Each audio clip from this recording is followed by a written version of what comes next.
video, we are going to discuss limits and when a limit does not exist. So far, we've covered ones where the limit doesn't exist for piecewise functions, but here we're going to encounter some where we have undefined values. So this first one we have, number 5, the limit as x goes to 0 of cosine of 1 over x. Kind of a tough one to think about. We're going to look at the graph of this in a minute to kind of better explain it, but if x goes to 0 in this, essentially this parentheses, as x gets closer and closer to 0, this fraction gets closer and closer to positive or negative infinity. So really, this is kind of the same idea of asking the limit as x goes to infinity, or negative infinity for that matter, of cosine of x.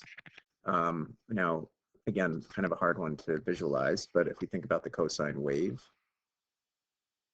it just keeps bouncing back and forth between -1 and 1. So for that reason, this limit does not exist. And kind of under similar reasoning, this limit will not exist as well.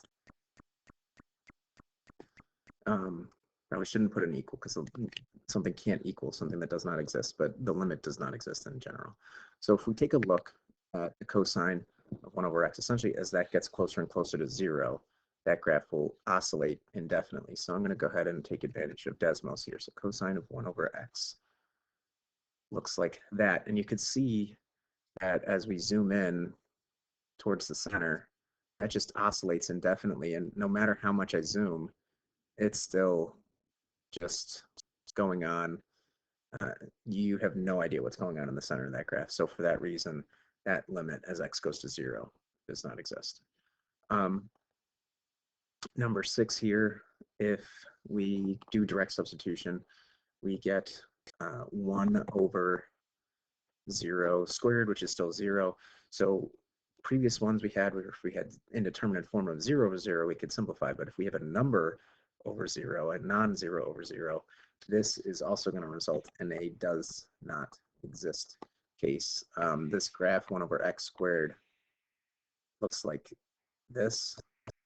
And some would make the argument that the answer to this could be infinity, which is an acceptable answer as well. The fact of the matter is that this graph grows without bound as x gets closer to 0, which is why the limit itself doesn't equal a number. It just doesn't exist.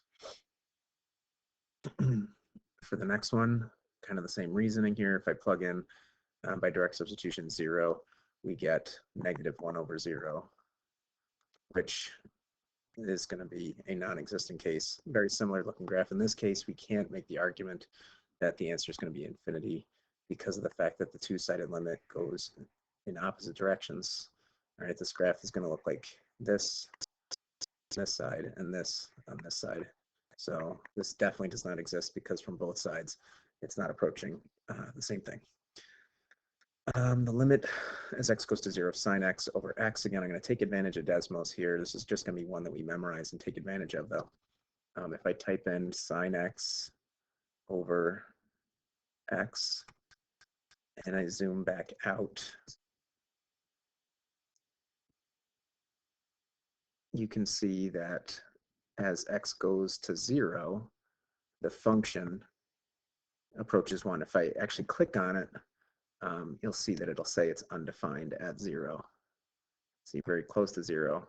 It's giving me 1, even though it's not actually 1. It's probably 0.99999, very close to it, but you can see that it's approaching 1. So the sine of x over x is equal to 1.